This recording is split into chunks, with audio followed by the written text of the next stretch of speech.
তিনি অসুস্থ হয়ে হাসপাতালে ছিলেন।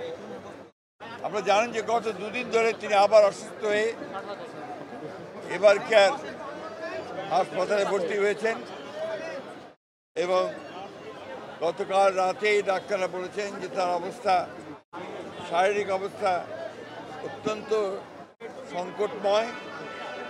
সেই জন্য আমরা আমাদের দলের পক্ষ থেকে এই গণতন্ত্রের নেত্রী, গণতন্ত্রের মাতা দেশনেত্রী বেগম খালেদা জিয়ার রোগ মুক্তির জন্য সারা দেশের জনগণের কাছে 5 জুমা আমরা দোয়া চেয়েছিলাম এবং সারা দেশের মসজিদে মসজিদে সেটাই আজকে আমরা এখানে এই নয়াপল্টনের মসজিদে নামাজ আদায় করে আমরা সবাই দেশনেত্রী বেগম খালেদা জিয়ার রোগ মুক্তির জন্য পরম করুণাময় আল্লাহ তাআলার কাছে দোয়া চেয়েছি।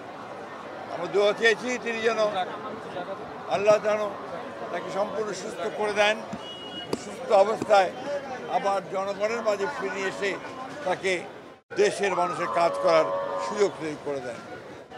আবারও আমরা গোটা দেশের মানুষের কাছে তার রোগ মুক্তির জন্য দোয়া করার আহ্বান জানাচ্ছি।